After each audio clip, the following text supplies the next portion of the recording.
Oke.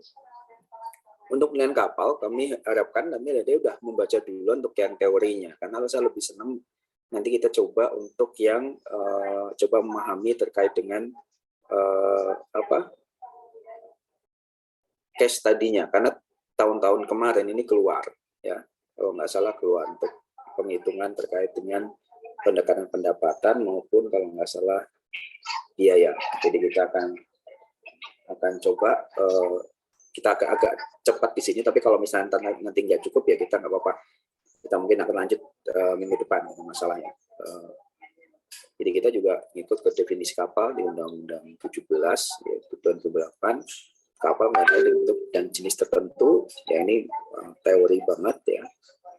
Ini pasti kalau menilai juga kita biasanya kenapa kita harus paham ini, karena kita akan membuat narasi dalam laporan penilaian. Jadi definisinya apa nanti, terus kayak dengan jenis-jenisnya. Ya. Kalau saya terus terang penilaian kapal saya belum pernah melaksanakan kecuali kapal yang tenggelam, ya kapal yang tenggelam. Jadi kapal terus tenggelam itu pun penjualnya modelnya besi tua, bukan sebagai kapal sebenarnya. Ya, kalau berdasarkan jenis muatannya, kalau kapal-kapal itu ada barang dan penumpang. Kalau dari bahannya ada kayu, aluminium, baja, fiber, ferrosmen. Jadi ferrosmen itu kayak beton ya. Jadi kapal ternyata bentuknya nggak cuma dari besi, ada yang kayak model beton. Terus dari penggeraknya ada diesel, pedal wheel, gas turbin, kapal uap, nuklir, layar dan motor. Jadi gabungan layar motor. Banyak kan sekarang kalau yang model-model kapal layar tuh pasti juga punya motornya. Biasanya pakai diesel biasanya. Ya. Berdasarkan fungsinya ada kapal kru, kapal pandu, penyeberangan atau feri, pemadam, penelitian, ya tongkang, penangkap ikan dan kapal perang. Jadi fungsi-fungsi kapal berdasarkan banyak hal di sini, ada muatan, material, penggerak dan fungsi. Ya. Terus kita lihat ketika bicara kapal tadi ya, dari jenis muatannya barang dan penumpang, maka untuk kapal barang ada floating production, kapal floating production sama kapal barang, terus ada ferry dan pesiar ya kalau untuk penumpang. Ya. Ini jenisnya udah banyak. Kalau dibilang pernah nilai ini enggak, saya bilang saya nggak pernah sampai dapat nilai ini. Soalnya Indonesia nggak punya kapal kayak model kapal ferry ada ya, tapi kecil. Lainnya kan dimiliki swasta. Kapal pesiar ya nggak mungkin ya pemerintah punya. Kalau kami kan memang subjeknya di sana ya, untuk objek-objek penilaiannya di sana. Dan juga dari jenisnya di bahan materialnya ada kayu ya. Biasanya kapal-kapal tradisional, pinisi misalnya daerah Bulukumba itu masih banyak kalau nanti ada penempatan di Sulawesi Selatan, biasanya masih banyak pembuatan di arah dari Bulukumba ke arah Baru, ke arah ke pantainya di sana saya lupa malah tuh ya. Itu ada sekelilingnya kanan di pinggir kapalnya masih ada pembangunan kapal-kapal model kayak pinisi. Terus kapal fiber ya, yang dari aluminium ada. Terus baja, biasanya yang ini banyak yang pakai ini. Terus ada ferrosmen yang dari beton konkrit ya. Jadi ini saya sendiri belum pernah menemukan kapal jenis ini yang ferrosmen ya. Seringnya yang mana? Yang baja pasti kan. Pasti itu yang sering kita temui. Terus untuk berdasarkan fungsinya ada kapal tongkang, kapal keruk ya. Kapal keruk, terus kapal pandu. Ini namanya bisa dikenal dengan tugboat, TUG, tugboat untuk pandu, biasanya untuk mengarahkan kapal-kapal gede macam seperti ini. Jadi ini kanan kirinya ada ban, karena dia nanti dorong, dia akan dorong ke kapalnya, beloknya kemana gitu, dia bisa dorong itu. Ada kapal pemadam, penelitian, kapal perang, penyeberangan, penangkap ikan, dan tongkang. Tongkang ya, kalau teman-teman di Kalimantan paling sering lihat ini ya, untuk pengangkutan batu bara biasanya. Nah, untuk alat penggerak ada yang diesel ya, diesel ini, terus pedal wheel ini jarang kita punya. Terus turbin gas, ada uap, nuklir, beberapa selam ya, ada layar, air dan motor biasanya dia punya Bisa juga. Ini Dewa Ruci kalau nggak salah ya. Kalau nggak salah ya. Nah, istilah-istilahnya ini saya juga sebenarnya pengetahuannya nggak terlalu banyak, tapi kita coba ini karena memang di mata kuliah ini ada summer load line dan segala macamnya, apa yang namanya. Ini dari penampang dari samping, ini dari depan ya. Ini penampang depan, ini dari samping ya, dari samping. Nanti kita lihat di belakang apa itu terkait dengan penjelasannya di sini. Ya. Jarak LPP, kita LPP lihat jarak LPP mana sih LPP ini ya. LPP itu apa sih? Jarak horizontal antara dua garis tegak depan ya, dan garis tegak belakang. Jadi dia langsung dari ujung sini sampai ujung yang tegak garis tegaknya. Dia nggak memperhitungkan yang mana, nggak memperhitungkan yang tambahan-tambahannya. Kalau lihat di LPP-nya ya. Terus apa lagi di sini terkait dengan AP antara poros kemudi bagian belakang tegak haluan. Terus ada FP ya. Ini mungkin kalaupun nanti keluar nggak terlalu banyak ya istilah teknis seperti ini, harusnya nggak terlalu banyak. Dan karena tadi ya kalian nanti kalau sifatnya pilihan ganda kan enak, tapi kalau misalnya itu diterangkan saja, digambarkan juga. Kemarin banyak yang menerangkan dengan gambar, itu juga berarti pemahaman kalian paling nggak bagus ya. Terus dalam gambar ada midship, potongan melintang pada sisi tengah. Ada lagi nanti center line memanjang di sisi tengah kapal memanjang. Kalau dipotong garisnya seperti ini gitu. Ini midship, kalau di tengah-tengah kita potong bagian tengahnya. Nah, pengetahuan ini sebenarnya nanti kita butuhkan biasanya ya cuma biasanya untuk narasi. Kalau kita menggunakan pendapatan kan sebenarnya nggak terlalu kita punya, nggak perlu kita butuh ini ya, nggak terlalu kita butuh ini. Tapi untuk narasi kita harus paham ya, untuk narasi kita harus paham. Dalam perkapalan ada namanya batak line ya, ada proyeksi vertikal plane yang mempunyai jarak dari center line ke tepi menuju setengah lebar. Batak line dari setengah lebarnya ini, setengah lebarnya. Terus body plan ini perencanaannya, ya. Proyeksi bentuk rangka, ya. Rangkanya seperti apa, ya. Titik tengah ke kanan ke depan, jadi dia gimana rangkanya sampai membentuk shape kayak gitu. Terus di sini ada transom untuk buritan, bentuknya seperti apa ya untuk buritan kapalnya. Ada bulwark, pagar biar tidak jatuh ya. Terus apalagi nih, banyak istilah, banyak di sini banyak banget istilah ya yang mungkin kita nggak ya baru pertama kali dengar ya. Upper deck sideline garis lengkung tepi gadak yang tadi garis lurus atas. Terus ada lagi upper deck center line adalah dipasang setinggi 1/50 dari upper deck sideline ya. Ini juga pengetahuannya kita nggak terlalu ini ya. Karena pasti angkanya dari mana ya kita nggak terlalu paham. Saya juga nggak terlalu paham. Itu masih top deck, ya, geladak di atas belakang, ada forecastle deck ya. Jadi geladak langsung di atas geladak utama bagian depan. Nah, untuk sir ada kelungan geladak arah memanjang, ribot. Ini kapalnya gemuk banget ya, kapalnya gemuk banget ya. Cuma ini untuk menggambarkan saja nanti. Ada waterline-nya di sini, desain awalnya. Nanti kalau penuh seperti apa gitu. Garis air ya, freeboard-nya itu garis air dengan uppermost continuous deck dari garis air ke atas freeboard ini surface draft. Banyak banget ya istilah-istilahnya memang.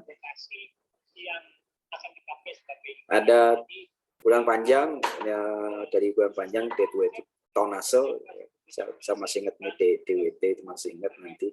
Biasanya di given cara ngitungnya, jadi kalian nggak sampai soalnya tuh detail banget ya. Karena memang pengetahuan kita yang terbatas di perkapalan. Jadi ini jenis-jenisnya siapa sih ketika model ini ya, nggak terlalu. Berangkat dari kapal, nanti kita lihat di sini. Mata kuliahnya banyak ini teorinya. Bagi apa ada, ya kalian pahami aja ini nanti. Ini biasanya muncul di mana?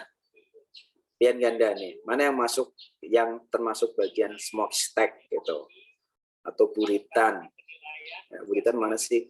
Propeller dan kemudi misalnya, propeller belakang, port side misalnya, jangkar, bulbous blow. Biasanya ini tahun kemarin muncul nih, salah satu dari sini istilah di sini.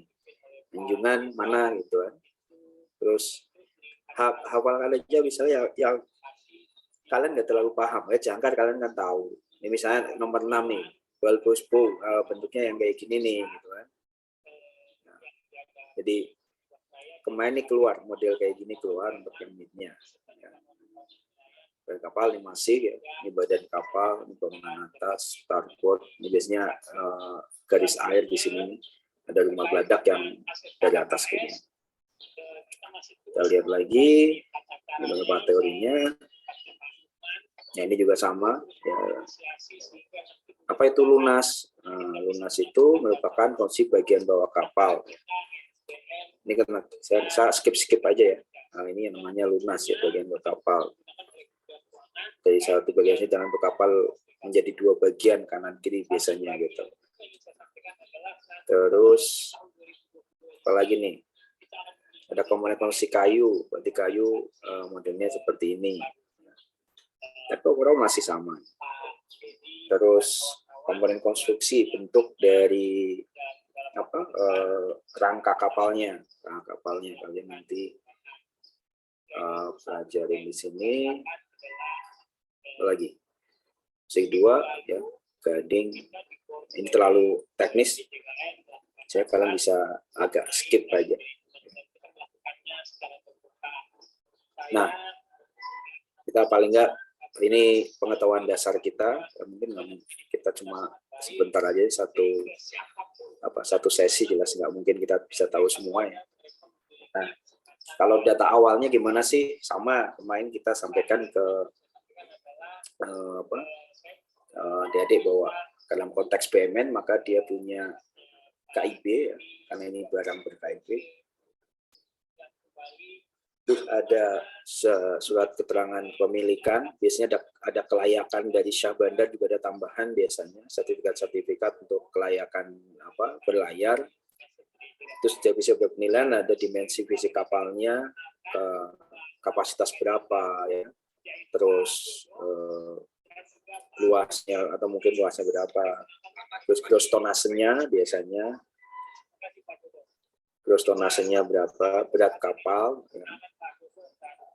Terus tahun pembuatannya, posisi kapalnya seperti apa ya, biasanya ini penilaian kalau kami ya kapalnya tenggelam rata-rata, lokasinya di mana, kondisinya dinyatakan oleh instansi terkait ya, kondisinya apa sih kapalnya gitu. Kalau misalnya ini gambar sama harga perolehan kalau ada, kalau BUMN pasti punya harga perolehan ya. Ini sama ya, modelnya sama dengan proses yang ada, verifikasi, validasi sesuai dengan tujuan penilaian. Tujuannya apa ya? Kalau semisal biasanya kalau kami ya memang penghapusan, maka kami sampaikan biasanya penilaiannya adalah di tonase, fokus ke tonase, kita fokus di sana. Dokumentasi objek penilaian, ya, penelitian kondisi, dan pengumpulan data informasi yang relevan terkait data pembanding kalau kita memang menggunakan pendekatan data pasar ya. Jadi sekali lagi ya, bagaimanapun kita melihat kapal misalnya, apakah ini kita menggunakan biaya pendekatan pasar atau pendekatan pendapatan. Kalau konsep saya ketika kita melakukan penilaian, sebelum kita menentukan ini, kita lihat datanya dulu, pasti lihat datanya ya. Ya, kalau kita lihat ini datanya, kapalnya kapal khusus, nggak ada pemasaran, nggak ada apa. Coba lihat dia punya pendapatan atau enggak misalnya. Kalau misalnya, wah pendapatan juga kayaknya dia ini Pak, tapi data teknis ada nggak? Nah, data teknis lengkap nih, berarti saya bisa memutuskan menggunakan biaya. Berarti nanti pada waktu saya di sana fokus, saya itu kemungkinan akan data biaya nih. Jadi karena secara identifikasi awal saya melihat data-data yang kemungkinan ada adalah untuk pendekatan ini. Baru saya melakukan apa di sana? Ya, baru di on the spot mulai benar-benar detail melihat mana-mana yang bisa mendukung pendekatan yang akan saya pakai. Oke.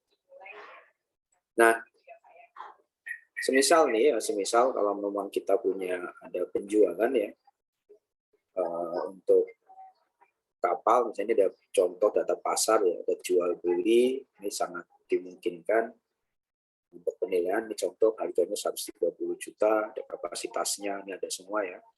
Jadi registernya di Samarinda, dibangun tahun 1995, terus deadweight-nya 800 ton, ya, mesin-mesinnya ini ya, full tank capacity, fresh water tank-nya ada 100 ton, speed-nya 7 sampai 8 knots, krunya 14. Ini misal ini masih nego kemungkinan ya. Terus atas kerja pendekatan data pasar ya, biasanya dibandingkan tuh apa? Ini contohnya ya hampir sama ya, kapasitas tahun. Oh ya, saya untuk model-model seperti ini saya nggak akan menyalahkan ketika kalian bikin asumsi sendiri, tapi juga hitungan asumsinya apa ya. Jadi nggak langsung, oh ini tahun saya hasilkan sekian persen, dan harus ya kemarin saya sampaikan beberapa yang kayak waktu kertas kerja penilaian mobil ya, ada yang presentasi terkait dengan tahun pembuatan disesuaikan dengan inflasi, itu kurang tepat gitu, misalnya kayak gitu ya. Ini nggak harus, reasoningnya harus pas gitu. Ketika saya menggunakan tahun misalnya di sini pakai 3,3%, sebenarnya pasti bukan masalah tahun pembuatannya mungkin ya. Di sini kebetulan dia menggunakan itu, apa enggak nih? Coba lihat. Dia menggunakan ini ternyata. Tapi kalau mobil lebih ke mana gitu. Jadi kita harus melihat konteksnya ya, melihat konteks yang nggak langsung seperti ini. Kalau saya lebih cenderung kalau kapal itu lebih tahun itu saya pembuatan nggak akan saya lakukan penyesuaian, ya nggak akan saya lakukan penyesuaian. Tapi lebih kemana? Ini dia udah jalan berapa kilometer misalnya. Kalau pesawat itu jam terbangnya, pesawatnya berapa untuk kerja, kalau kapal ini kita histori pelayarannya dia berapa kilometer. Biasanya saya melakukan penyesuaian di sana kalau saya diminta untuk melakukan penilaian kapal. Untuk pendekatan biaya, maka secara umum ya rumusnya pasti ini, biaya penggantian baru NRC dikurangi dengan persen sama dengan nilai. Nah, pendekatan biaya misalnya replace penyakit cost kita dapat, penyusutan per tahunnya dapat, total penyusutannya berapa, ya ini sederhana kalau misalnya seperti ini. Yang ketiga adalah pendapatan. Ya. Pendekatan pendapatan, ya pasti kalau kalian disuruh menilai nanti model-model apa ferry, misalnya yang Merak Bakahuni, terus misalnya Gilimanuk apa, Gilimanuk sama apa? Kalau Banyuwangi itu Tapang ya kan, Tapang Gilimanuk, maka paling cocok menggunakan pendekatan pendapatan ya, karena memang mereka ya masih dipakai untuk itu. Paling nanti kita lihat estimasi sampai dengan berapa tahun kira-kira kapal itu kita pensiunkan ya, retirement untuk kapalnya. Sebelum kita case study, silahkan kalau ada pertanyaan sampai dengan ini masih teori banget ya. Di case study nih kita lihat lebih banyak, saya ingin fokus ke case study-nya. Silahkan.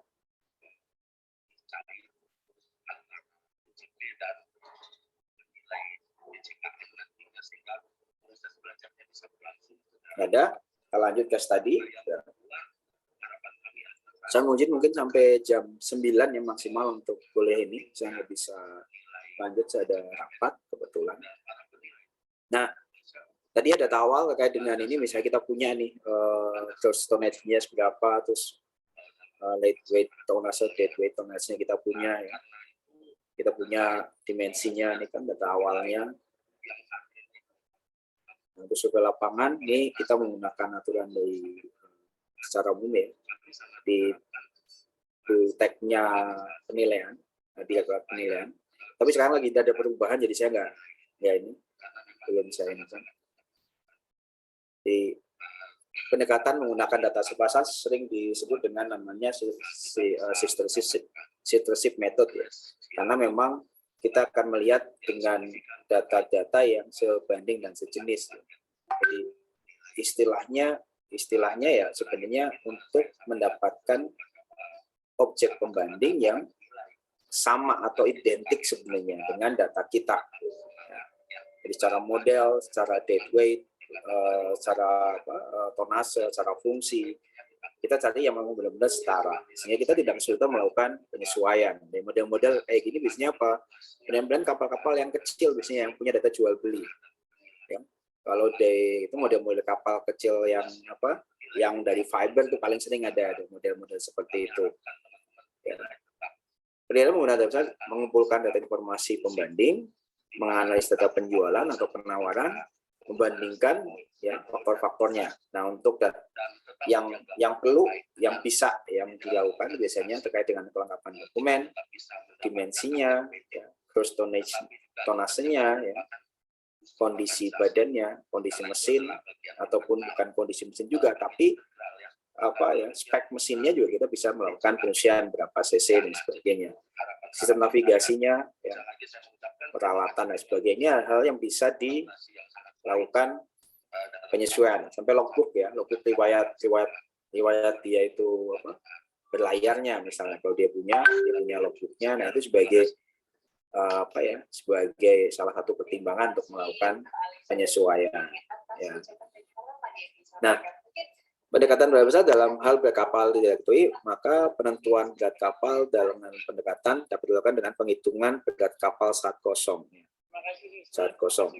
Jadi LWT adalah berat saat kosong meliputi komponen-komponen sifatnya tetap, selain berat badan kapal, peralatan, dan mesin. Ya. Ini kalau kita berat kapal, untuk kalau misalnya kita nggak tahu ya, nggak tahu untuk ini. Yang LWT itu adalah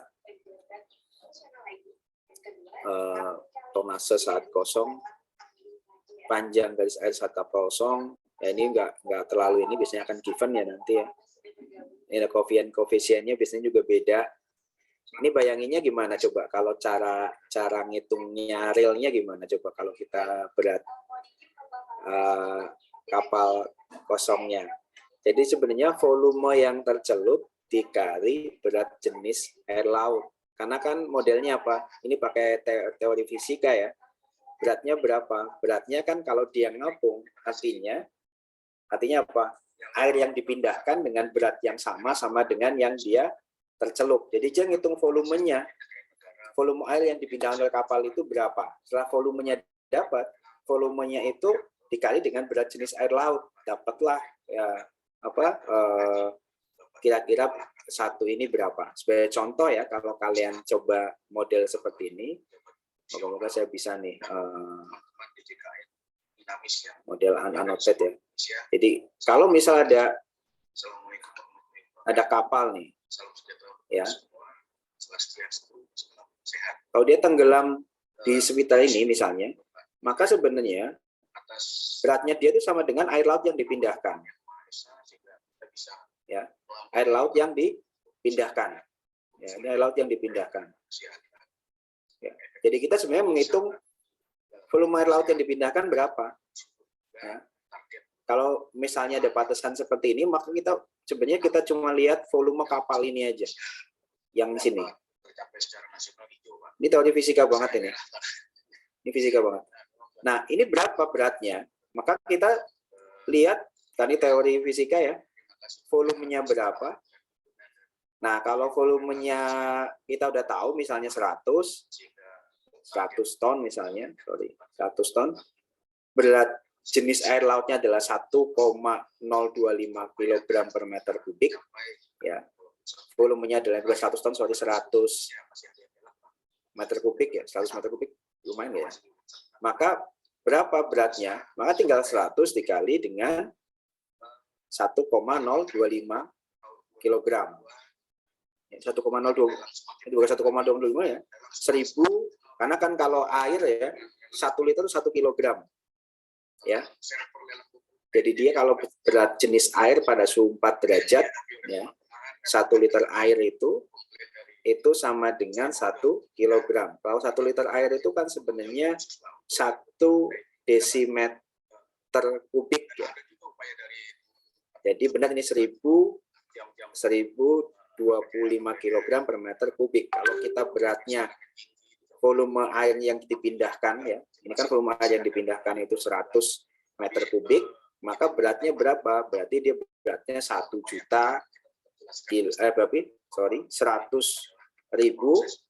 kilogram atau sama dengan 100 ton. Ya, 100 ton ya dikali aja 102,5 ton. Ya. Jadi teorinya untuk penghitungan kalau misalnya kita nggak tahu adalah seperti itu. Kita hitung volume yang tercelup air di bodi kapalnya ini. Volumenya berapa? Itu cara sederhana.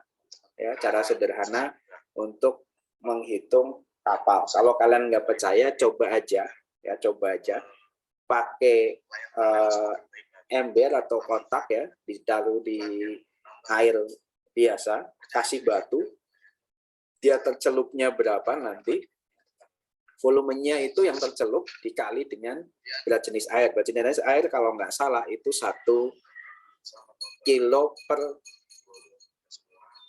desimeter kubik ya, desimeter kubik di bawah meter pokoknya. Jadi itu ngitungnya seperti itu. Ini pun sama. Jadi penghitungan untuk tonasenya adalah menggunakan tadi ya, menggunakan tadi. Oke, kita lanjut lagi. Tadi cara ngitungnya kalau kita nggak punya itu ya. Nah, ini juga ada lagi nanti cara penghitungan kapal pada saat muatan maksimum. Ya, jadi ini juga penghitungnya di mana. Nah, ini memang, tapi teorinya hampir sama. Kalau misalnya kita punya ini, ya kita dikali dengan berapa volume yang dipindahkan. Pasti akan seperti itu modelnya ya. Modelnya seperti itu. Kita lanjut lagi. Contoh penghitungan pendekatan kapal dengan pendekatan pasar, misalnya ada kapal atas nama Stein. Ini lokasinya di mana? Tipe kapal penangkap ikan ya. Terus contoh penghitungannya, mesin utama rusak ringan dan sebagainya, kita dapat datanya ya. Terus ini pembanding 1 ya. Usahakan yang saya sampaikan, usahakan di lokasinya mendekati sama juga pada waktu penilaian kendaraan. Nah, ketika melakukan penyesuaian, nih tipikalnya hampir sama, misalnya penangkap ikan, dimensi fisiknya juga mendekati, tonasenya ya masih dalam range yang sama, konstruksinya sama, rusak ringan dan segala macam ya. Datanya dibuat seperti ini. Jadi kalau kalian membuat kertas kerja, ini membuat seperti ini, jangan presentasinya dulu ya, buat seperti ini persis ya. Jadi presentasinya nggak ada. Objek pembanding penilaiannya di sebelah sini atau di sebelah kiri, atau pembandingnya di sebelah kanan, nggak ada masalah ya. Tapi datanya disajikan ya, datanya disajikan, jangan nggak disajikan ya, datanya harus disajikan. Nah, setelah itu baru penyesuaiannya. Di sini kan tadi objek pembandingnya ya, penyesuaiannya, misalnya dimensi fisik ada perbedaan. Nah, ini nanti kasih reasoningnya kenapa 5% ya. Misalnya ini tadi ya, dimensi fisik kan ini kan ya, berapa 38, 85 tinggal dikali volumenya ini berapa, misalnya dia ada penyesuaian 5%, 3% gitu. Yang perlu dipahami mana yang lebih bagus, presentasinya jangan salah ya. Fisiknya kalau dibilang dimensi fisik gede, lebih gede pasti lebih bagus kalau ini fokusnya dimensi fisik ya. Karena dia sebenarnya penilaian kayak gini modelnya ceteris paribus. Jadi atas fungsi ini aja, oh dari fisik dia bagus. Ya. Contoh di teknis ini kan, dia fisiknya kalau yang ini lebih rendah, yang ini lebih tinggi. Maka ini penyesuaiannya pasti positif, ini penyesuaiannya negatif. Sama juga ketika tonasenya. Tonasenya kebetulan di sini penyesuaiannya satunya adalah -5, satunya adalah 5 ya. Sama ya, karena makin tonase tinggi makin ini. Kondisi mesin utama misalnya dibikin ada daya mesin, kita lihat daya mesinnya punya gambaran semakin tinggi HP-nya semakin bagus, benar kan? Nah ini lebih jelek apa lebih bagus? Lebih jelek ya. Horsepower-nya dia lebih kecil semua dari punya kita objek penilaian, maka penyesuaiannya pasti positif semua misalnya. Nah, kondisi mesin utama, coba lihat mesin utamanya baik, rusak ringan. Berarti ini harus kita turunkan, ya. Ini lebih bagus daripada punya kita. Ini juga lebih bagus daripada punya kita. Maka penyesuaiannya pasti negatif. Saya sebenarnya lebih senang melihat di sini dulu nih, negatif positifnya biasanya. Benar enggak? Nah, angkanya baru penjelasan. Angkanya kalau bisa penjelasannya jangan di sininya, tapi buat sheet selanjutnya. Penyesuaian terkait dengan dimensi fisik. Dasarnya apa misalnya, angka kondisi baik dan ini selisih sekian persen, pertimbangannya ya, dapat menggunakan data ABC misalnya. Nah, contoh kayak gitu ya. Terus di sini dia penyesuaian logbooknya yang di sini berapa nih? Ada nggak logbooknya tersedia, tidak tersedia. Wah, berarti ada penambahan terkait dengan data. Kalau logbook mungkin ada plus minusnya gitu kan. Nah, ketemu di sini harganya 960 juta, dia kasih pembuatannya modelnya dengan 40-60 karena di sini negatifnya minus 5. Tapi sebenarnya kalau saya akan jumlahkan nilai mutlak nih. Ini juga saya bilangkan nilai mutlak gedean mana gitu kalau saya. Tapi ini pun benar apa enggak? Ya, menurut saya kalau Anda menggunakan ini, saya benarkan. Ya, karena ini dianggap yang paling mendekati kita, ini dianggap yang kurang mendekati kita, nggak ada masalah. Yang penting kalau misalnya model kayak ini cantumkan, tahu-tahu di sini pakai 50-50, nah ini celaknya cukup besar ya mungkin jangan. Ya. Karena ini kelihatan banget ya, harusnya ini yang lebih mendekati kapal kita. Untuk data pasar, silakan kalau ada pertanyaan sampai sini. Ya. Nggak ada pertanyaan? Oke. Masih stay kan? Masih stay. Boleh? Ada yang bertanya? Oh, belum ada. Oke. Nah, kita coba untuk yang biaya ya, yang biaya replacement. Yang penting rumusnya apa tadi kalau biaya? Biaya yang perlu diingat adalah rumusnya pasti NRC minus penyusutan. Berarti fokusnya biasanya yang berbeda adalah cara menghitung NRC-nya seperti apa, cara mengasumsikan penyusutan seperti apa. Kalau berpikir dua itu saja kalau pendekatan biaya. Saya ngitung objek ini NRC-nya berapa sih gitu. Caranya pakai apa sih? Ya, jadi kalau kapal mungkin ada yang rumus-rumus nanti yang bisa diinin ya. Penghitungan berdasarkan RAB. Dalam hal RAB-nya diperoleh. Ya, kalau kita punya RAB-nya, kita bisa menghitung dengan RAB. Nah, untuk yang dari RAB misalnya apa? Secara volume masing-masing komponen, ya struktur harganya, ya dari kondisi fisik yang sekarang seperti apa. Satuan biayanya juga kita menggunakan saat ini atau mungkin bisa kita survei sendiri harga satuannya. Nah, ini pasti jadi susah biasanya. Dan untuk mendapatkan kapal dan bisa biaya buat kapal dengan memperhatikan struktur biaya pengeluaran masing-masing komponennya. Jadi ini sebenarnya detail banget ya. Makanya di sini kalau dilihat ya, kita mendetailkan dari konstruksi kapal, ya, tadi lunasnya segala macam, mesinnya apa aja nih, peralatan tambat yang sedia apa, sistem permesinan bantu biasanya ada cadangan ya. Terus sampai dengan peralatan-peralatan yang tersedia di sana. Ada punya peralatan bongkar muat enggak misalnya di sini, misalnya gitu. Itu contoh. Jadi kita sebenarnya agak susah kalau menggunakan data pasar. Nah, tadi NRC tadi memperhatikan beberapa komponen dalam penyusutan juga sama ya. Pasti biasanya ini karena tabelnya menggunakan data dari DJKN misalnya, kapal baru, kapal yang telah menggunakan perbaikan kondisi masih prima, penyusutan 0 sampai 30. Ini panduan saja. Ya, kondisi rusak ringan, ya perlu. Jadi kita harus tanya dulu, Pak ini pernah ada perbaikan apa enggak misalnya? Masih oke enggak keadaannya gitu. Terus yang kedua kondisi rusak ringan, pernah dilakukan perbaikan, memerlukan berapa perbaikan dan suku cadang, ya. Jadi perbaikannya udah menggunakan suku cadangnya diganti, alat navigasinya mungkin diganti sedikit. Kita masuk ke kategori ini. Terus rusak berat, perbaikan mesin, perbaikannya juga suku cadangnya masih ada. Nah, seperti mesin utama, contohnya mesin utamanya nih, ya, yang perlu diganti. Atau perlu pengecatan sebagian besar dari bodinya misalnya, ya, banyak karat-karatnya. Maka kita masih masukkan ke dalam rusak berat. Ini panduan aja, panduan. Ya. Kelihatannya jadwal saya harus jalan karena ada pelantikan PPI di tengah kota Jakarta, maksudnya di Jakarta Selatan. Nah, misalnya itu contoh perhitungannya ada kapal Elizabeth, ya, si kapalnya kapal Roro, ya. Terus fungsi kapalnya di Tanjung Priuk. Nah, di sini ada panjang seluruhnya, udah diketahui, ya. Nah, kita mungkin per part. Nah, ini contoh penghitungannya kalau kita punya data ini. Ya, ini contoh. Banyak pasti akan ribet banget. Kita pertama harus tahu volumenya dan tahu satuan harga sekarangnya. Ya, satuan harga sekarangnya. Ya, ini saya cuma berikan contohnya. Kalau enggak pasti akan enggak, mungkin kita akan final mungkin menggunakan ini enggak ya. Jadi sampai dengan penghitungan instalasi mesin per satuan. Ya.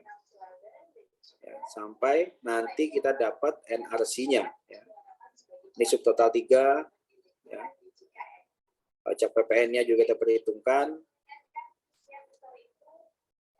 Sudah.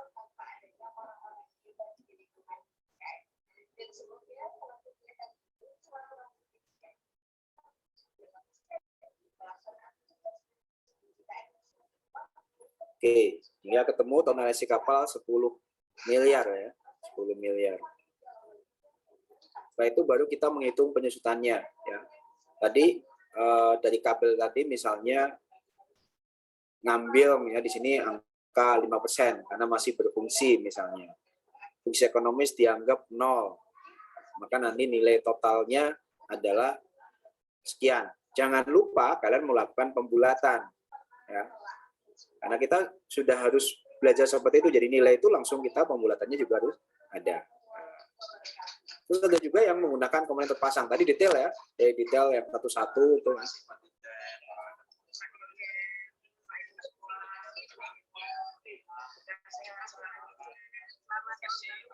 Semangat tahun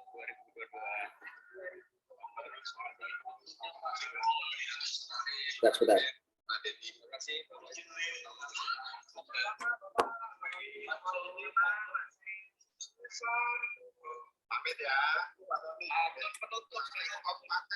Oke, ini detail semua pekerjaannya ya. Udah semua pekerjaannya. Ini sih kalau cuma penilaian kita cuma 3 hari, nggak mungkin kita bisa melakukan ini. Dan rata-rata penilaian dijakan adalah cuma 3 hari. Ya, nggak mungkin kita akan melakukan detail seperti ini. Ya. Karena kita surveinya terlalu banyak, ya. Survei terlalu banyak untuk tadi. Nah, ada menggunakan komponen terpasang. Ya. Jadi kita punya di sini komponen terpasang. Ya. Nanti kalau komponen terpasang gimana prosesnya? Dari satuan biaya satuan tempat. Misalnya, ada membangun konstruksi kapal adalah totalnya 12,5 juta per ton misalnya. Peralatan kapal adalah 1.500 per gross tonasenya. Ya. Peralatan geladak itu 3 juta per gross tonnya. Pembuatan sistem penggerak adalah 4.500 per HP horsepower. Sistem penggerak bantu 2.250. Kita punya ini. Ya, kalau kita punya ini, berarti kita bisa melakukan penghitungan. Misalnya kita ngitung terkait dengan LWT-nya. Rumusnya tadi dikasih. Ini ada rumusnya. Panjang kali lebarnya, terus D-max-nya berapa tadi ya. Dapat ini displacement max-nya ya. Dapat berat kosongnya itu 453 ya, 0,84 ton. Nah, tinggal dimasukkan ke sini. Geladak kapal misalnya nih 453 kali 12. Nah, ini udah sifatnya udah harga satuan terpasang ya, harga satuan terpasang. Kayak orang kalau bangun rumah misalnya ditanya kalau bangun rumah di Jakarta per meter berapa sih gitu. Oh, lantai 2 apa? Lantai satu lantai 2 lantai. Kalau satu lantai mungkin 3 juta per meter. Kalau 2 lantai kayaknya 4,5 ya.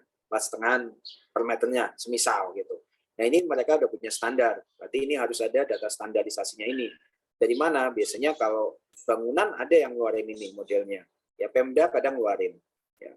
Atau Cipta Karya bisa ngeluarin. Kalau kapal mungkin sampai saat ini saya belum tahu. Ya. Otoritas yang mengeluarkan model seperti ini. Ya. Ini dianggap aja ada. Maka nanti kita ketemu, misalnya pembuatannya ini, kita tadi kita punya datanya, penghitungan weight tonnasenya dapat ya, rumusnya seperti apa. Jadi kita rumusnya displacement max-nya adalah 510 plus LWT, berarti LWT-nya berapa? Karena kita nyarinya penghitungan kapal pada waktu kosong. Ya. Kita dapat angka, tadi kalau misalnya penyusutan fisiknya ini 75% ternyata. Gitu. Kondisinya sangat, berarti rusak ya. Nilai penyusutannya sekian misalnya. Penyusutan fungsinya ternyata ada juga, nah ketemu nilai 2 miliar. Sebagai contoh, penghitungan menggunakan pendekatan biaya yang unit terpasang. Oke, sampai sini ada pertanyaan? Ini main rumus saja kalau yang ini ya, main rumus saja. Kalau yang tadi di data pasar, kita ada pengamatannya dan ada subjektivitas dari penilainya. Ya. Artinya kita lihat persentasenya berapa-berapa. Kalau ini fix ya, nanti kan diberikan contoh soal, misalnya diberikan soal bahwa, oh ini per tonnya sekian, terus pada waktu survei kita tahu koefisien bloknya 0,8, kondisi fisik kapal rusak berat. Ya, rusak berat, penyusutan fisik sudah ada, angkanya 70%. Dan punya fungsi kapal, misalnya fungsi kapal, mendapatkan penyusutan fungsi 50%, maka kapal tidak layak jalan. Sebagai contoh, setelah ketinggalan teknologi, ini sebagai contoh ya. Jadi, kan sesuai dengan tabel tadi, yang rusak berat ya angkanya di 75% untuk penyusutan fisiknya. Sampai di pertanyaan?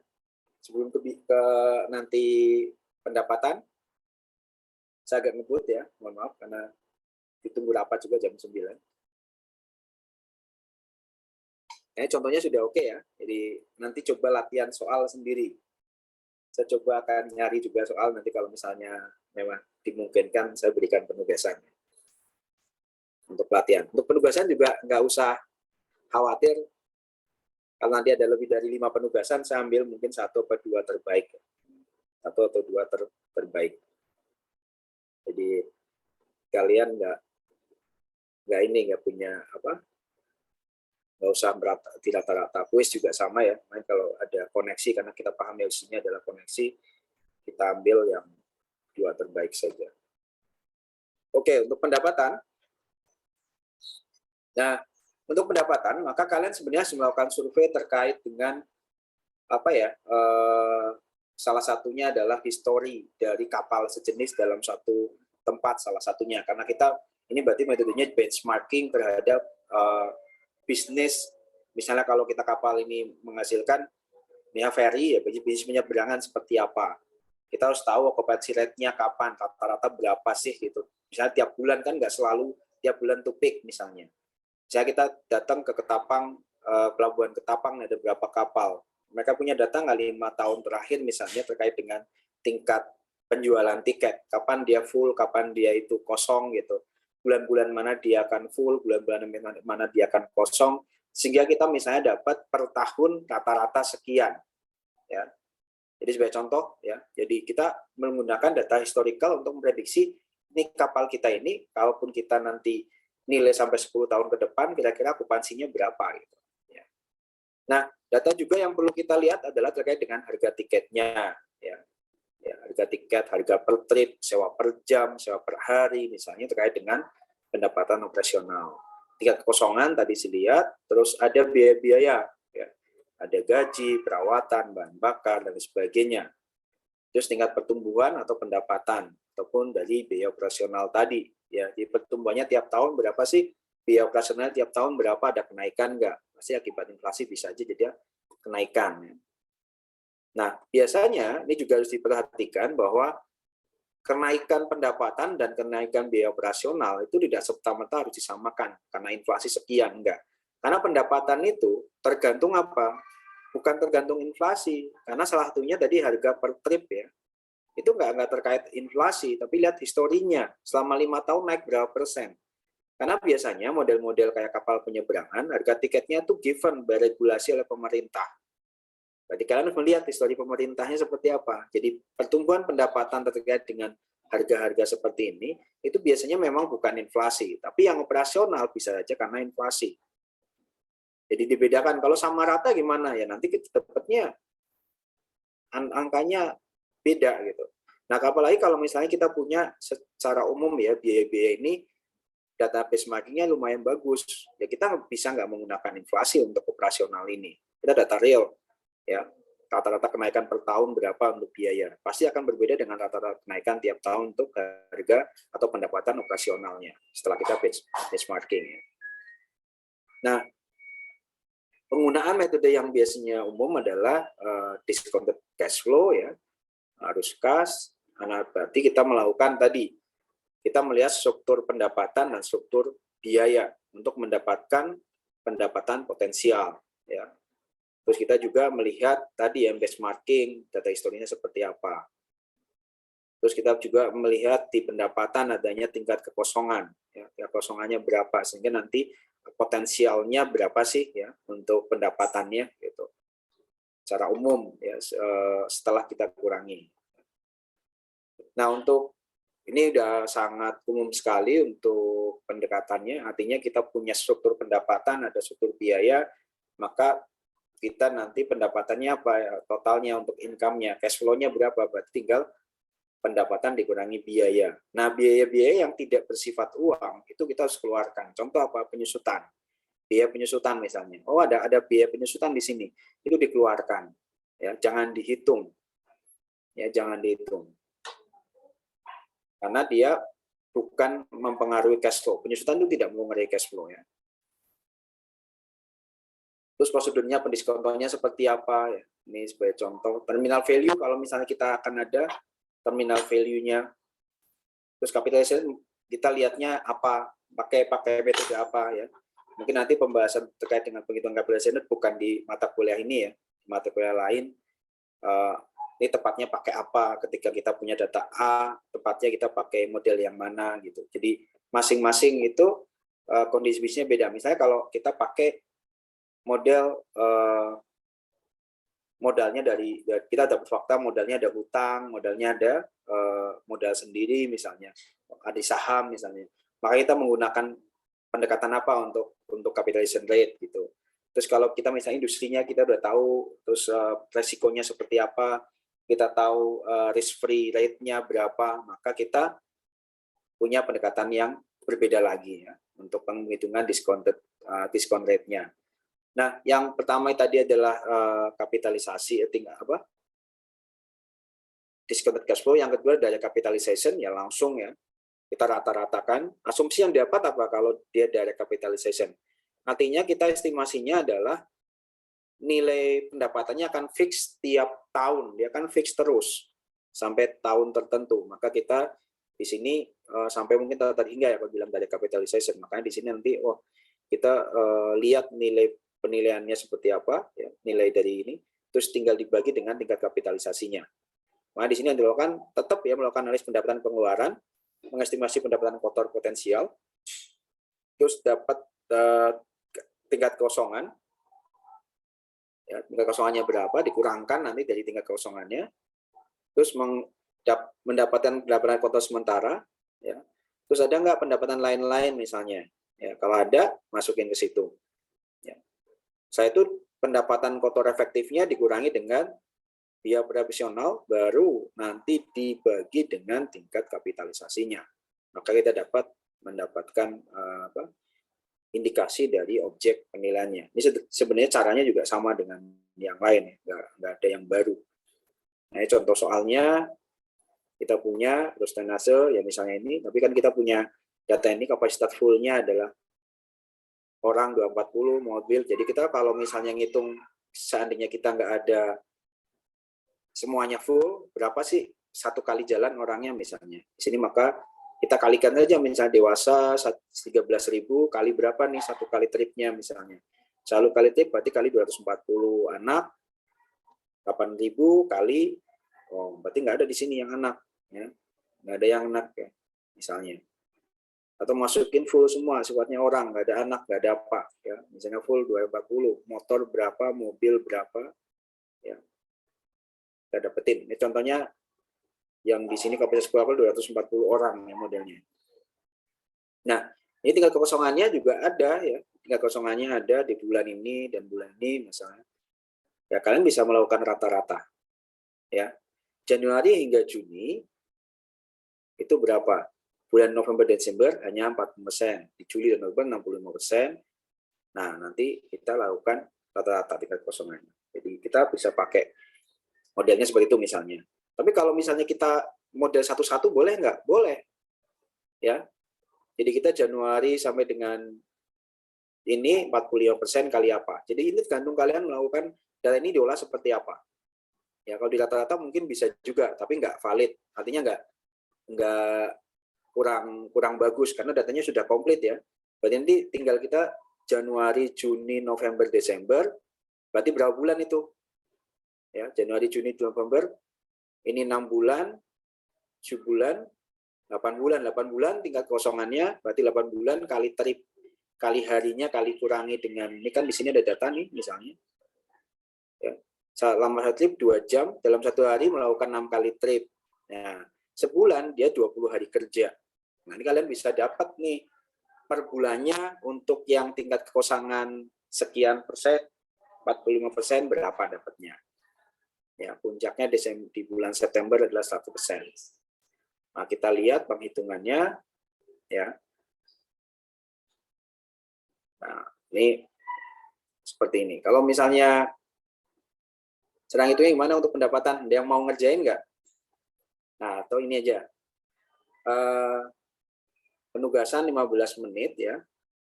Asumsikan, jadi kalian boleh silakan mengasumsikan apa-apa. Coba hitung pendapatannya dia aja. Ya.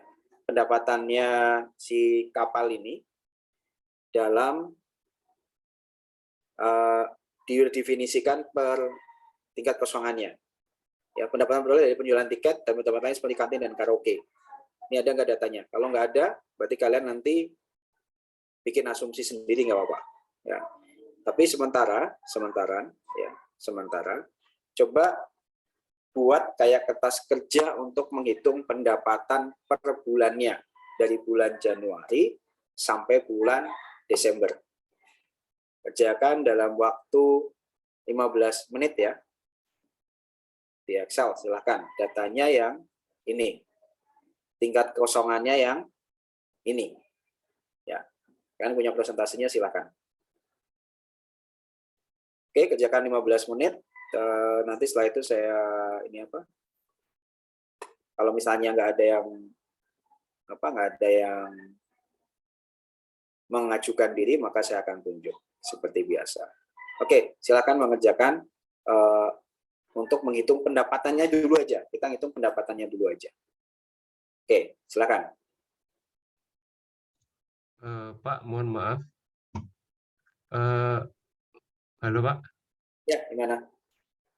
Pak, untuk PPT-nya ini bisa dikirimkan nggak ya Pak? Soalnya PPT yang di drive cuma 20 slide Pak. Oh, Yang gitu. data ini nggak ada. Iya. Ini data ini nggak ada ya? Oke. Iya. Saya berikan sebentar. Saya update sih kemarin. Ada update-nya.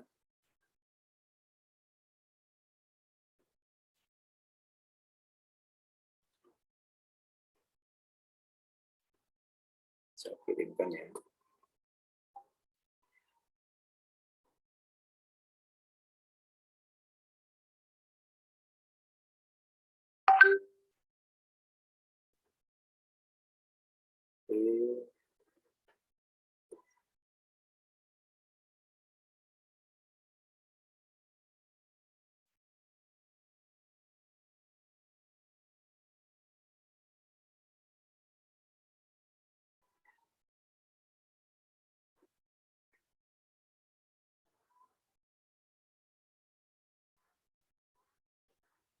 Dalam proses ya. Kalian bisa download nanti.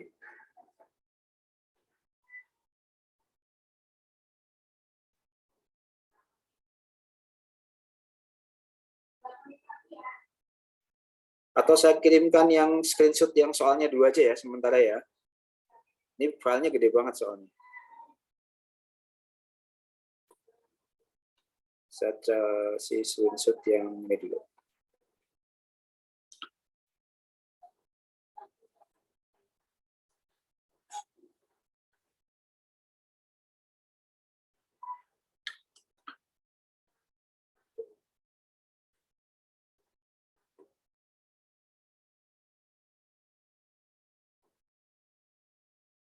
Bentar.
Sebentar.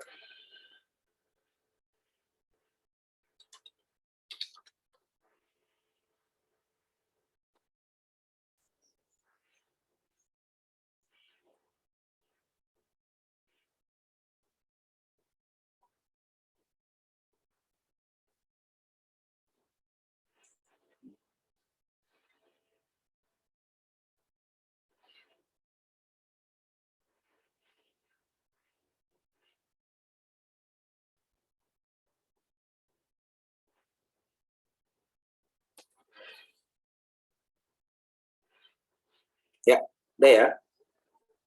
Coba untuk yang dihakim di chat, di grup chat, bukan di grup chat, di grup chat Zoom-nya. Saya juga kalau misalnya itu saya kirim di WA, misalnya.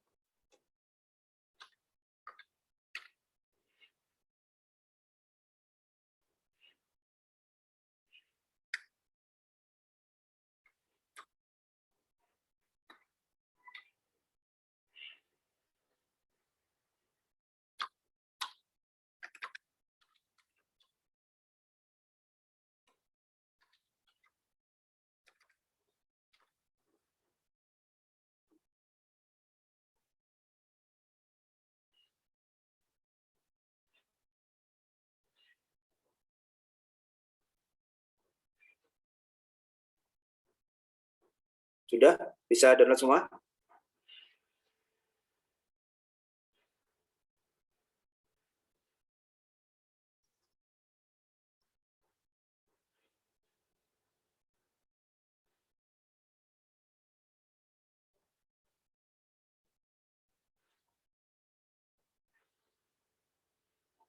Sudah bisa semua? Saya kirim di WA juga. Ya, mungkin sampai jam 9. Jam 9 nanti kita, moga-moga saya masih punya waktu untuk bahas sedikit ya. Bahas sedikit.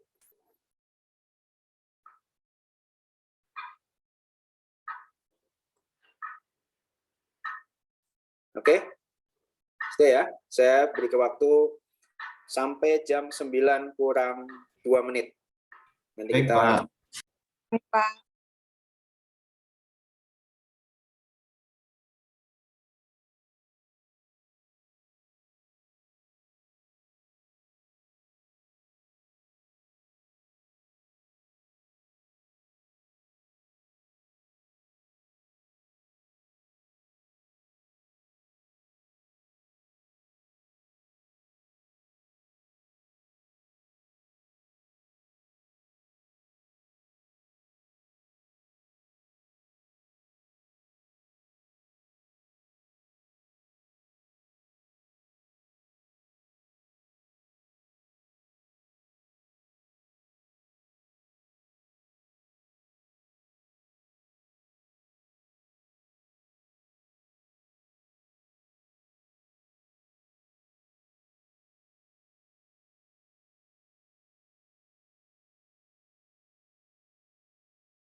Oke.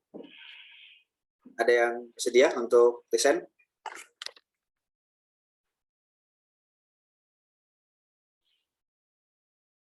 Oh, Mas Putu. Monggo Mas Putu, langsung.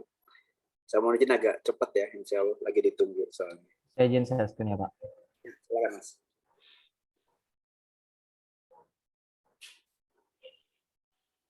Baik, Pak. Jadi saya baru menghitung per bulannya aja, Pak. Belum saya setahunkan. Dan yang saya hitung itu hanya baru dari penumpang dan juga kendaraannya, Pak. Jadi di sini yang pertama saya lakukan itu adalah mendata dulu, Pak, berapa dewasa. Di sini kan karena yang diketahui adalah hanya orang saja 240. Di sini saya menggunakan asumsi aja, Pak. Dewasanya 180, kemudian anak-anaknya ya 240 dikurangi 180 sehingga ketemu 60. Setelah itu dipecah, ini kemudian dibuat per bulannya. Kemudian yang membedakan di sini tingkat okupansinya, Pak, bahwa Januari sampai dengan Juni itu ada 45%, kemudian Julinya ada 65, kemudian Agustus 80, kemudian September 100, kemudian Oktobernya kembali 65, dan November Desembernya juga ada 45 dan sekian. Kemudian dari hasil okupansi itu saya kalikan, Pak, dari jumlahnya yang semula dikalikan dengan tingkat okupansi, maka kapal itu terisi sebanyak sekian orang. Itu saya kalikan, ketemulah per bulannya untuk dewasa berapa, anak-anak berapa. Setelah ketemu tingkat keterisiannya, maka saya menghitung pendapatan dari penumpang itu, Pak, karena di sini dicantumkan bahwa karcis untuk dewasa itu sendiri adalah 13.000, kemudian anak-anak adalah 8.000. Maka saya kalikan saja, Pak, banyak orang yang ada di kapal itu ya 81 dikalikan dengan 13.000 untuk dewasa, kemudian ditambahkan dengan anak-anak 27 dikalikan dengan 8.000. Itu juga saya kalikan per bulannya. Kemudian di sini juga saya mengalihkan dengan banyak tripnya, Pak. Banyak tripnya kan disampaikan di soal adalah 1 kali trip 1 hari kapal melakukan 6 kali trip, di mana sebulan dia adalah 20 hari kerja. Maka dalam sebulan tripnya adalah 20 dikali 6 ketemu 120. Setelah dari itu maka saya kalikan saja, Pak, pendapatannya ini dikalikan dengan banyak trip dapat angka sekian. Kemudian untuk kendaraan juga saya sama lakukan demikian, Pak. Untuk motor dan mobil di sini didata ada 50 dan 22. Kemudian saya cari berapa dia terisinya. Mungkin di sini juga saya masih agak bingung, Pak, karena tingkat keterisian di situ maksudnya apakah hanya penumpangnya saja atau kendaraannya. Tapi saya berpikir karena penumpangnya yang keterisiannya maka berpengaruh terhadap kendaraan yang mereka bawa, sehingga saya tetap kalikan dengan tingkat okupansinya sehingga ketemu sekian. Kemudian pendapatan dari kendaraan mobil dan motor pun juga saya kalikan dengan karcis motor dan mobil. Mungkin di sini saya masih kurang karena belum saya kalikan dengan banyak dari tripnya, Pak. Saya mohon maaf, saya kalikan dengan tripnya. 120. Ya, saya belum kalikan dengan tripnya. Ya. Sehingga ketemu sekian, Pak. Jadi pendapatannya, kemudian tadi disampaikan di soal ada pendapatan dari kantin dan karaoke, itu saya tidak ketemu datanya apakah karena yang diinformasikan di soal adalah hanya kenaikannya, dan itu pun saya tidak tahu kenaikannya dari apa yang dihitung, sehingga saya hanya menemukan seperti ini, Pak, total pendapatan dari kapal itu ya dari penumpang dan juga dari kendaraannya, Pak, seperti itu. Kalau misalnya nanti disetahunkan, ini dijumlahkan mendapatkan tahun pertama, kemudian tahun keduanya jumlah ini dikalikan dengan persentase kenaikan yang dari inflasi yang di data tersebut, Pak. Sehingga saya belum buat per tahunnya juga karena belum tahu berapa tahun akan diproyeksi dan di tahun keberapa akan menjadi terminal value-nya, Pak. Seperti itu, Pak, kurang lebihnya, Pak. Terima kasih. Oke, makasih Mas Putu. Ada yang beda nggak? Ada yang beda nggak? Oh, ada nih, Mas. Ya, Pak. Silakan Mas David. Bentar ya, Pak.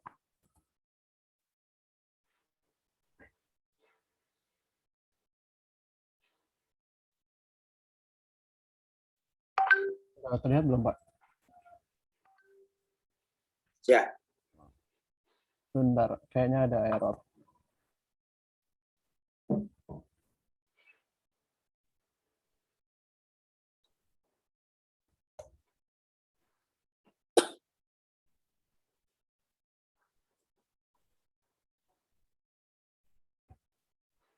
Ya, oke. Yang pertama saya masukin dulu data-datanya semuanya. Kalau yang di sini datanya satu hari itu dia ada 6 trip. Jadi per bulan sama tadi kayak Radit 120. Cuman mungkin bedanya kalau Radit dia ngitung apa okupansinya dulu, kalau saya nggak tahu sih benar apa nggak. Saya hitung pendapatan saat kapasitas fullnya. Kalau tadi asumsinya Radit kan 160 sama 80, saya sama. Kalau saya asumsikannya dewasa sama anak tuh 2:1. Jadi kan misalnya mungkin bapak ibu mungkin anaknya 1 gitu, asumsinya kayak gitu. Terus saya masukin ke harga-harganya, karena di sini nggak ada data busnya jadi saya nggak masukin. Saya masukin dewasa sekian, anak, motor, mobil, terus dapat sekitar 10.720 per trip. Kalau per harinya tinggal dikali 6, kalau per bulannya tinggal dikali 20. Jadi per bulannya sekitar 1.200.000.000 itu kalau full. Saya masukin di sini semua sama. Terus okupansinya saya masukin dari data ini sekian. Dia peaknya adalah di bulan September. Terus saya kalikan dapat pendapatan operasional sekian. Nah, terus kalau kantin sama karaoke saya coba-coba aja. Saya asumsikan kalau kantin mungkin lebih banyak, dia 20% dari ini pendapatan operasionalnya. Jadi kalau karaoke mungkin sekitar 10%. Ini asumsi aja, saya juga nggak tahu.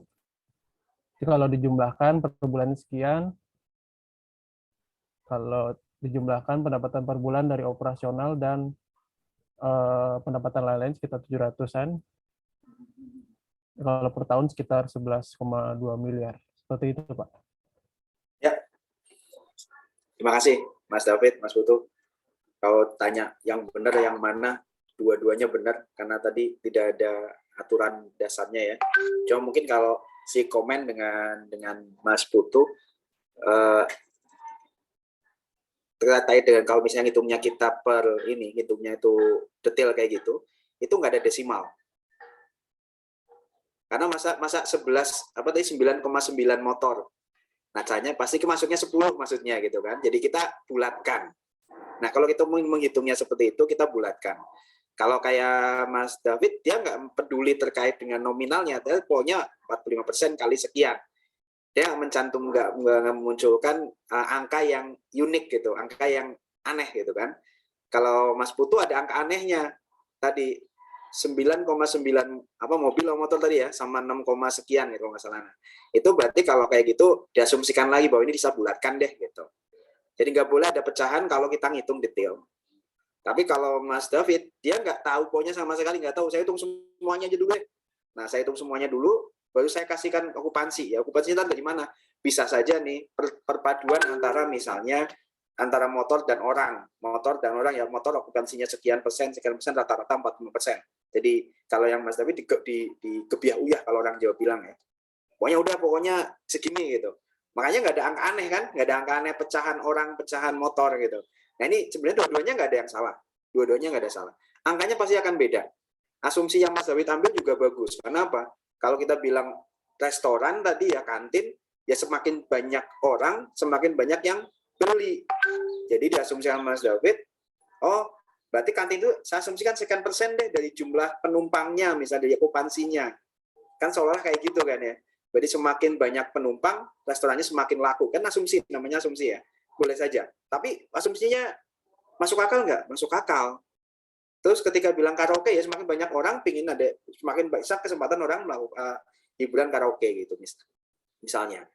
Tapi mungkin nggak mungkin akan 100% dari itu ya, nggak mungkin lah. Kemungkinan nggak seperti itu ya. Karena kan nggak mungkin semuanya orang masuk ke karaoke semua nyanyi-nyanyi kan, enggak gitu kan. Jadi mungkin itu yang perlu dipertimbangkan. Jadi bukan asumsi, juga harus kita lihat kewajaran ya. Jadi kalian jangan di dunia yang benar-benar teoritis, kalian lihatnya apa gitu. Mungkin itu dari nanti ini jadi penugasan. Nah, tadi kan udah dibuat sama contohnya Mas Putu sama Mas David. Kalian berarti punya dua mazhab nih. Ya, dua caranya Mas Putu yang hitung yang detail, dan caranya Mas David yang hitungnya gelondongan. Nah, coba hitung kira-kira nilai kapalnya berapa. Saya punya contoh Excel-nya di dalam presentasi, mana ada Excel-nya. Tapi itu kan cuma satu sisi. Artinya dia nggak ada caranya. Berarti kalian nanti di sisi pertama menggunakan discounted cash flow, terus di sheet kedua itu cara menghitung pendapatannya per tahun berapa, nggak ada angka kenaikannya. Ini tinggal di copy ke kertas kerja pertama. Terus habis itu sheet yang ketiga terkait dengan biaya. Kalau nggak ada datanya, kalian asumsikan bebas. Ya, kalian asumsikan bebas proporsi atas pendapatan dan biaya. Cukup satu file Excel, ya cukup satu file Excel, nanti kertas kerja dan sebagainya. Saya pikir nggak ini, karena tadi udah diajarin nih sama Mas Putu sama Mas David, saya pikir itu udah cukup mewakili. Ya, cukup mewakili. Tadi saya bilang, wah kalau ini jawabannya sama semua nggak ada. Ternyata benar, Mas David beda. Mas Putu beda. Ini nggak ada yang salah. Sekali lagi, dua orang ini nggak ada yang salah. Ya, dua orang ini nggak ada yang salah. Mas Putu, Mas David nggak ada yang salah. Mau per detail, mau nggak silahkan. Kalau ketemu angka pecahan, ya cuma kritik saya, kalau ketemu angka pecahan dibulatkan saja. Walaupun nanti nggak tepat 45%, nggak masalah. Karena lebih nggak masuk akal, angka desimal pada waktu penghitungan itu paling nggak masuk akal. Jadi bulatkan. Bulatannya kemana? Silahkan. Ya, pembulatannya nggak usah nanya lagi, Pak Edi bulatin kemana ya Pak? Jangan gitu. Silakan. Mau ke bawah, mau ke atas, kan punya ini sendiri ya. Punya ini sendiri. Walaupun nanti hasilnya pasti akan berbeda. Ya, kita menilai emang kayak gitu tuh. Ya. Kalau kita punya data detail, ya kenapa kita nggak detailin? Kalau Mas David pakai cara mudah, nggak apa-apa juga. Benar nggak? Benar. Soalnya nggak ada yang bilang harus pakai detail kok. Nah, saya harapkan teman-teman kayak gitu. Jadi pemikirannya jangan cuma satu yang punya saya langsung dipakai, itu akan dipakai menjawab dan itu pasti benar. Enggak. Ya kalau kalian nggak tahu reasoningnya, bisa aja malah salah. Kenapa? Karena ada alasan yang harus kalian sebutkan di sana. Kenapa saya pakai ini? Kenapa saya pakai ini? Ya. Nah, terima kasih Mas David, Mas Putu udah nunjukin ya. Mungkin ada cara yang lain, misalnya apa? Bisa saja, misalnya, ini sebagai contoh, 6 bulan langsung dihitung. Yang 6 bulan kan sama semua, 45% tuh. Langsung dihitung. Ini 6 bulan, bulan sekian-sekian. Terus yang 80% berapa bulan? 3 bulan. Yang sekian persen berapa bulan? Oh, 4 bulan, misalnya kayak gitu kan. Yang 100% 1 bulan. Jadi dia nggak melihat Januari, Februari yang seperti Mas David atau Mas Putu. Ini cara ketiga. Dia ngelihat dari 12 bulan itu, mana yang 45% berapa bulan, mana yang 90% berapa bulan, misalnya kayak gitu. Tinggal kali yang maksimal, menyederhanakan punya Mas David. Ya, menyederhanakan punya Mas David. Atau digabung bisa saja. Jadi kan kita ini cara. Ya. Sekali lagi ini cara, banyak ke sana, tapi reasoningnya pasti ada. Itu nggak ada masalah, nggak ada masalah. Cuma tadi kalau detail, ya kalian perhatikan. Berarti nggak mungkin ada pecahan gitu. Itu jelas gitu. Nggak tepat 45% gimana Pak? Ya nggak apa-apa, memang kenyataannya seperti itu, masa ada pecahan sih? Masa ada orang misalnya ketemu 0,5 gitu misalnya. 11,5 orang, 11,5 orang yang setengah itu gimana naiknya gitu. Kan nggak mungkin gitu, ya kan? Itu nggak mungkin gitu. Jadi kita juga harus realistis dalam melakukan penilaian gitu. Karena ini pertanyaannya nanti jadi ini. Kalau kita punya data lebih detail lagi nggak ada masalah, tapi konteksnya sekarang ada data tersedia seperti itu yang saya berikan, ya. Saya punya Excel-nya juga, nanti saya kirim juga deh yang Excel discounted cash flow-nya, filenya saya upload sekalian. Tapi caranya itu cuma hasil akhir. Dan hasil akhir itu belum tentu sama dengan punya Mas David, punya Mas Putu, karena caranya tadi pasti beda. Ya, penghitungan pendapatannya beda, cara melakukan ini beda. Tapi mungkin bisa contoh misalnya, ini Pak Yadi pakai yang diskon cash flow-nya, discounted-nya pakai ini ya, bisa pakai itu nggak masalah. Karena ada di sana ya. Di sana cara ngitungnya. Nah, monggo nanti filenya saya berikan semua untuk yang fullnya, tapi paling nggak adik-adik sudah ini ya paham ada 2 cara, mungkin 3 cara malahan bisa dipakai. Kalau mau detail per hari, 20 hari kali misalnya. 20 hari kasih asumsi misalnya, hari pertama kosong, hari kedua isi, hari pertama kosong. Kan bisa juga, 45% itu bisa kayak gitu, bisa. Karena sifatnya global, misalnya nih, kenapa bilang 45% gitu? Anggap aja 45% itu kalau kita 120 gitu kan, 120 trip gitu kan, misalnya, ya 40% dari 120 trip berapa? Ya misalnya kayak gitu, ngitungnya kayak gitu sampai segitunya, bukan pakai rupiahnya. Nanti dibulatkan, berarti berapa trip? Misalnya, ya. Itu sebagai contoh banyak hal ya, tapi paling nggak cukup mewakili punya Mas David, punya Mas Putu. Ada pertanyaan di sini, silakan. Mungkin yang beda lagi, silakan yang beda lagi. Pakai cara yang ketiga. Ya, tapi cuma mewakili 2 ini, satu melihat global, satu melihat detail. kuncinya kalau detail nggak ada desimal dalam orang barang itu nggak ada desimal. Kuncinya itu toh. Jadi tapi overall udah pola P-nya udah masuk. Ya nanti kalau misalnya tadi mungkin Mas Putu dirapikan kalau misalnya 120 dipakai untuk semua ya 120 ini paling belakang gitu aja. Jangan satu-satu gitu. Misalnya tambah kantin tambah apa kali 120. Jadi kali 120-nya paling belakang gitu. Ya, jadi nanti bisa lebih tertata untuk kertas kerja Excel-nya. Oke. Ada lagi pertanyaan? Kalau tidak ada, saya coba lihat di portal yang udah absen, yang udah ini. Saya cuma akan lihat yang belum absen by portal. Ada Mbak Devi? Ada Mbak Devi? Mbak Devi ada? Hadir, Pak. Oke. Mas Dika? Hadir, Pak. Oke. Mbak Elsa? Hadir, Pak. Oke. Mas Hero? Hadir, Pak. Mbak Gita? Hadir, Pak. Oke. Mbak Tita? Hadir, Pak. Mas Willis? Hadir, Pak. Oke. Tapi sebelum ini kita kuis dulu ya, biar kalian makin mantap nilainya ya, nggak apa-apa ya. Yang kemarin loss misalnya apa kita kuis, soalnya akan sama terus, soal kuisnya sama terus. Cuma saya tambahin terus gitu ya. Jadi nggak berubah karena berharap nanti kalian melakukan perbaikan di situ. Ya. Jadi kuis itu diharapkan membantu, bukannya apa ya membuat jelek nilai kalian, tapi membantu kalian. Nah tadi sambil yang terbaik saja. Kalau nggak usah masalah nggak kalau kemarin misalnya Pak saya kemarin ini gimana saya ngulang apa enggak ya kita udah nggak bisa lagi kalau ngulang gitu kan. Nggak bisa lagi kalau ngulang, tapi nanti diambil yang paling terbaiknya saja, yang dua terbaik ya, dua terbaik. Moga-moga nanti terus-terusan ada peningkatan. Kemarin udah meningkat lagi. Saya kasih waktu 5 menit seperti biasa nanti untuk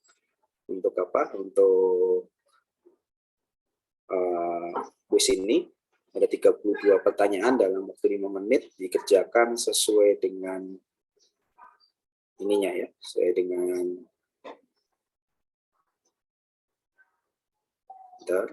kuisnya mulai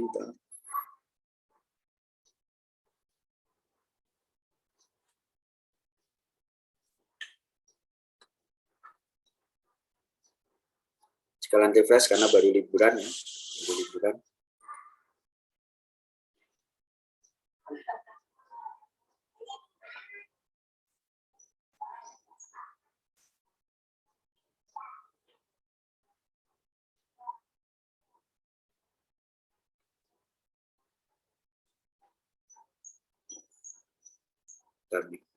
Saya nggak bisa akses.